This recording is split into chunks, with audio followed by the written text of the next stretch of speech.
जब मेरा business idea 2018 में सेलेक्ट हुआ टॉप 100 में ऑल ओवर इंडिया में, तो मैंने 26 जून 2018 को मेरी कंपनी माटी अमृत क्ले इंडस्ट्री प्राइवेट लिमिटेड के नाम से मैंने रजिस्टर्ड करवाई। तो मैंने बिज़नेस करा 2018 से 2020 तक का मैंने बिज़नेस करा। उस 2 सालों में जो मेरा मिट्टी के बर्तनों का टर्नओवर था वो 25 लाख के आसपास मेरा टर्नओवर था। मेरा बस सपना यही है कि जो मैं स्वस्थ देश कहा जाए कि स्वस्थ भारत विकसित समाज का जो मैं लक्ष्य लेके चल रही हूँ, तो वो मेरा सफल हो। और इसके लिए मैंने प्रयास करने भी स्टार्ट कर दिए हैं। वो बोलते हैं ना, छोटे छोटे कदम ही एक बहुत बड़ा कदम बनता है। तो इसकी सफलता ही मेरा लक्ष्य है। मैं 2013 से ही मिट्टी के बर्तनों पे शोध एवं अनुसंधान कर रही थी। तो करते करते, क्योंकि सबसे पहले किसी भी चीज़ को सीखने के लिए, किसी भी चीज़ को करने के लिए आपको उसको ज़मीनी स्तर से सीखना चाहिए। ये हमेशा से मेरी सोच रही है। और मैं किसी भी काम को करने से पहले उसका जो धरातल है उस पे मैं काम करती हूँ। और इसी तरह जब मुझे मिट्टी के बर्तनों में काम करना था तो मैं सारी चीज़ें, मतलब छोटे से बड़ी सारी चीज़ें मैं जानना चाहती थी, मिट्टी के बारे में, सब चीज़ों के बारे में। तो करते करते मैंने मिट्टी पे शोध करते करते 2018 हो गया। 2018 में जो मेरे पास में एक अपॉर्चुनिटी आई कि ऑल ओवर इंडिया में, जैसा कि वुमन एंटरप्रेन्योर वाला एक बूम आया था, और अभी भी ये है कि महिला को जो आत्मनिर्भर बनाया जाए, उसी के तहत नीति आयोग की तरफ से वुमन एंटरप्रेन्योर प्रोग्राम चला था। तो उसमें मैंने मेरे मिट्टी के बर्तनों का आइडिया, जब तक मेरे पास रिसर्च थी मिट्टी के बर्तनों पे मैंने सारा रिसर्च कर लिया था। जस्ट एक आइडिया था कि मिट्टी के बर्तनों को किस तरीके से और भी ज़्यादा नई टेक्निक के साथ लाया जा सकता है, या और किस तरीके से साथ मॉडर्न किचन वेयर में इनका किस तरीके से प्लेस किया जा सकता है, या इनको और कैसे ज़्यादा यूज़र फ्रेंडली बनाया जा सकता है। तो मैंने मेरा जो ये मिट्टी के बर्तनों का आइडिया था, तो वो जो नीति आयोग की तरफ से वुमन एंटरप्रेन्योर प्रोग्राम चला 2018 में, तो मैंने वहाँ पे मेरा आइडिया रजिस्टर्ड करवाया। 1 महीने के कंपटीशन के बाद पूरी एप्लीकेशन 8000 एप्लीकेशंस आई थी। उन 8000 एप्लीकेशंस में से जो मेरे मिट्टी के बर्तनों का आइडिया है वो टॉप 300 में आया। टॉप 300 में आने के बाद में मैं IIM उदयपुर गई। IIM उदयपुर का मतलब इंडियन इंस्टीट्यूट ऑफ मैनेजमेंट, जहाँ पे मैनेजमेंट की शिक्षा दी जाती है, और इंडिया का बड़ा इंस्टीट्यूशन है ये। जैसे IIM उदयपुर हो गया, IIM बेंगलोर हो गया, जैसे अहमदाबाद हो गया। तो मैं IIM उदयपुर गई। वहाँ पे टॉप 300 गर्ल्स में से जो मेरे मिट्टी के बर्तनों का आइडिया है वो टॉप 100 में सेलेक्ट हुआ। और टॉप 100 में सेलेक्ट होने के बाद में मैं IIM बेंगलोर गई, Indian institute of management Bangalore गई। तो वहाँ पे जब मेरा आइडिया सेलेक्ट हुआ, तो वहाँ पे आप ये मान लीजिए कि जो 8000 लड़कियाँ थी उसमें single only and only one, पहली बार मिट्टी के बर्तनों के इतिहास में पहली बार मिट्टी के बर्तनों का स्टार्टअप आइडिया सेलेक्ट हुआ था। टॉप 300 में ही ये था, टॉप 100 में भी यही था। और जहाँ पे भी मैं गई तो सबसे पहले मेरे से एक ही क्वेश्चन पुटअप किया गया कि यार ये आइडिया आया कहाँ से आपको? इतना मॉडर्न टेक्नोलॉजी आप मिट्टी के बर्तनों में, मतलब वहाँ के जो इतने बड़े बड़े प्रोफेसर्स हैं जो बिज़नेस के लेक्चर देते हैं, वो खुद शौक थे कि यार बिज़नेस का आइडिया, जो मिट्टी के बर्तनों का आइडिया, वो आया कैसे आपके दिमाग में। उसके बाद में मेरी जर्नी स्टार्ट हुई, मेरा शोध एवं अनुसंधान चालू रहा। इसके बाद में मेरा जो स्टार्टअप है वो एक जगह ही नहीं, बहुत जगह मेरा सेलेक्ट हुआ। जैसे कि वनस्थली विद्यापीठ है निवाई में, वहाँ पे मेरा स्टार्टअप सेलेक्ट हुआ। और ILF जो फाउंडेशन है दिल्ली में, वहाँ पे मेरा स्टार्टअप सेलेक्ट हुआ। आरहम नोएडा में है, वहाँ पे मेरा स्टार्टअप सेलेक्ट हुआ।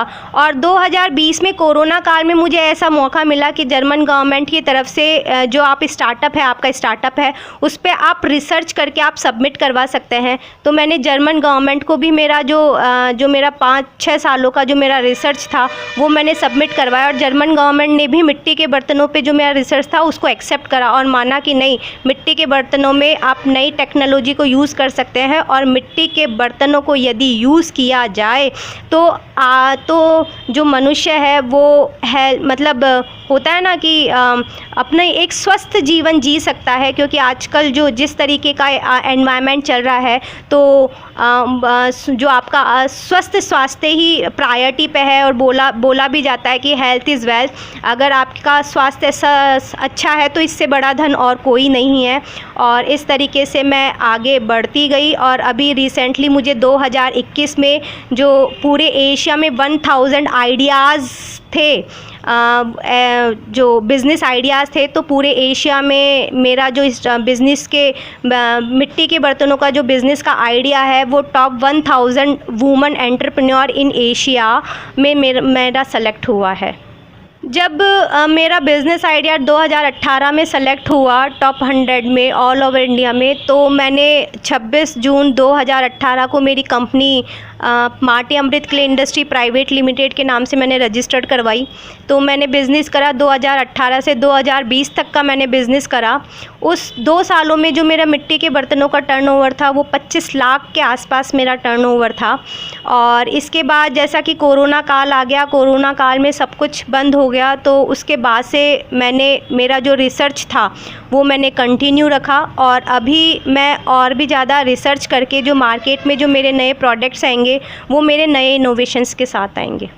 आज की न्यू जनरेशन के लिए मेरा यही संदेश है कि देखिए, कोई भी काम छोटा या बड़ा नहीं होता। छोटा या बड़ा आपकी सोच या आपकी मेहनत पे डिपेंड करता है कि आप उस काम को किस तरीके से ले रहे हैं। अब अगर जैसे मैं मेरी बात करूं कि मिट्टी के बर्तनों का, तो मिट्टी के बर्तनों का जब मैंने काम स्टार्ट करा, इतनी एजुकेटेड हूं तो सभी ने मुझे डिमोटिवेट करा कि तू क्या अतीत में जा रही है, क्या देहात में जा रही है, मॉडर्न का ज़माना है, इतनी अच्छी एजुकेशन है।